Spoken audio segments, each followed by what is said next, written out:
नमस्कार, स्वागत है आपका हमारे चैनल एक्स9 स्पिरिचुअल में और मैं हूं आपके साथ श्रुति। और आज हम अपनी इस रिपोर्ट में बात करने जा रहे हैं श्री कृष्ण लीला की। जैसा कि हमने पिछले वीडियो में कृष्ण लीला की कुछ बातें आपको बताई, वहीं आज हम अपने इस रिपोर्ट में श्री कृष्ण लीला की आगे की बात बताने जा रहे हैं। चलिए बताते हैं कृष्ण लीला में आगे क्या हुआ। जैसा कि हमने बताया पिछले वीडियो में, सुनकर राधा कहती हैं हमारा कल्याण। जी हाँ, जो उद्धव जी आते हैं और कई तरह की बातें होती हैं, हमने पिछले वीडियो में बताया। तो वहीं बता दें आपको कि राधा सुनकर कहती हैं कि हमारा कल्याण तप और ज्ञान से हमारा कल्याण होगा।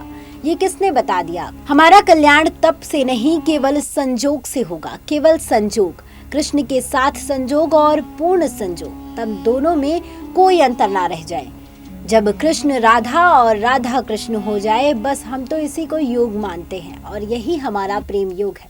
यह सुनकर उद्धव अचंभित ही खड़े रहते हैं। कोई दूसरा योग यदि हमें सिखाने आए हो तो उसकी आवश्यकता नहीं है भैया। जिन्होंने आपको भेजा है उनसे कहना कि उनके और कई भक्त हैं, ये ज्ञान उन्हीं को सिखाएं।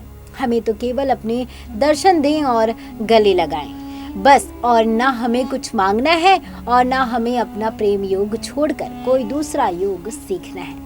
यह सुनकर उद्धव अचंभित रह जाते हैं। फिर उद्धव कहते हैं, ये जो आपका प्रेम योग है ना, इसमें दुख ही दुख है, पीड़ा ही पीड़ा है। भगवान ने मुझे यही उपदेश देने के लिए मुझे आपके पास भेजा है, जिससे आपको इस प्रेम की पीड़ा से मुक्ति मिले। यह सुनकर राधा कहती हैं, प्रेम की पीड़ा से मुक्ति दिलाने आए हैं आप? उद्धव कहते हैं हाँ। तब राधा कहती है, परंतु हमने मुक्ति कब मांगी है? किसे चाहिए मुक्ति इस पीड़ा से? यह सुनकर उद्धव कहते हैं, ये सब आसक्ति की बातें हैं, अन्यथा जोगन का ध्येय पीड़ा पाना नहीं, आनंद पाना होता है। यह सुनकर राधा कहती है, परंतु आनंद की परिभाषा सबके लिए एक तो नहीं हो सकती। किसको किस बात में आनंद आता है, ये तो सबका अलग अलग दृष्टिकोण है। तब उद्धव कहते हैं, आनंद का मापदंड सबका अलग अलग हो सकता है, परंतु एक बात निश्चित है, पीड़ा को कोई आनंद नहीं कह सकता। तब राधा कहती है, कह सकता है, जिसे पीड़ा में आनंद आए वह कह सकता है। तब उद्धव हंसते हुए कहते हैं, ऐसा कौन पागल है जिसे पीड़ा में आनंद आता हो? तब राधा कहती है, एक माँ और एक प्रेमिका। यह सुनकर उद्धव चौंक कर पूछते हैं, माँ और प्रेमिका? मैं कुछ समझा नहीं। तब राधा कहती हैं, देखिए, पुत्र को जन्म देते हुए हर स्त्री को कितनी असहनीय पीड़ा होती है, परंतु एक माँ के लिए पुत्र जन्म में इतना आनंद है कि संसार की प्रत्येक स्त्री इस पीड़ा के लिए ललायित रहती है। यही हाल प्रेमिका का है, जिससे जीवन में प्रेम का उपहार मिल जाए और जो अपने अधरों से प्रेम रस का प्याला लगा ले, उसे संसार में किसी और आनंद की आवश्यकता नहीं रह जाती। यह सुनकर थोड़ा चौंक कर फिर से अपने को संभाल कर उद्धव अपने ज्ञान का घमंड करते हुए तर्क करते हैं और कहते हैं, यही तो मैं कहता हूँ, अधरों का प्याला तो क्षण मात्र के लिए हो सकता है, तत्पश्चात जो जीवन भर का विरह तड़पाता है उसका क्या उपचार है? तब राधा कहती है, ये जो आप बार बार विरह विरह की बात कर रहे हैं, विरह कहाँ है? विरह तो शरीरों का हो सकता है, अन्यथा प्रेमियों की आत्मा में विरह नहीं होता। वे तो प्रत्येक क्षण एक दूसरे के साथ ही रहते हैं। ये सुनकर उद्धव हंसते हुए कहते हैं, ये सब कल्पना की बातें हैं।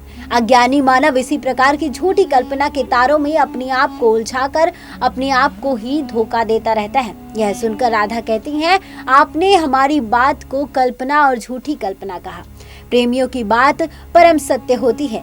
हमने आपसे कह दिया कि प्रेमी प्रत्येक क्षण एक दूसरे के साथ ही रहते हैं, तो सत्य ही कहा है। इस पर उद्धव कहते हैं, परंतु ये वह सत्य है जो दिखाई नहीं देता, मन से मान लिया जाता है, इसलिए मैं इसे कल्पना ही कहता हूँ। यह सुनकर राधा कहती हैं, आप देखना चाहते हैं? उद्धव कहते हैं हाँ। तब राधा कहती हैं, तो ये देखिए, हमारे कृष्ण हमारे साथ हैं कि नहीं?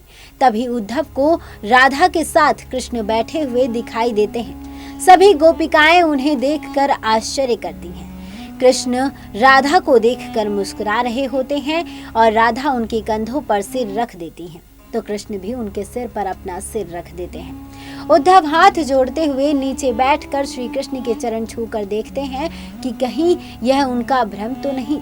श्री कृष्ण उद्धव को देखकर मुस्कुराते हैं। उद्धव दूसरी बार उनके चरण छूकर देखते हैं तो श्री कृष्ण हंस देते हैं। राधा भी उनके साथ हंसने लगती है।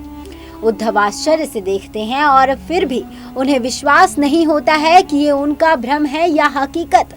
तब वे श्री कृष्ण के हाथ छूकर देखते हैं और फिर अपनी आंखें मसलते हैं और हाथ जोड़कर कहते हैं, प्रभु ये क्या लीला है, आप वहां हो कि यहाँ। तब श्री कृष्ण कहते हैं, उद्धव भैया मैंने आपसे कहा था ना कि मैं तो केवल प्रेम के वश में हूँ। जहाँ मेरा प्रेमी मुझे बुलाएगा मैं वहीं हूँ। वास्तव में मैं तो सब जगह हूँ, केवल दिखता नहीं।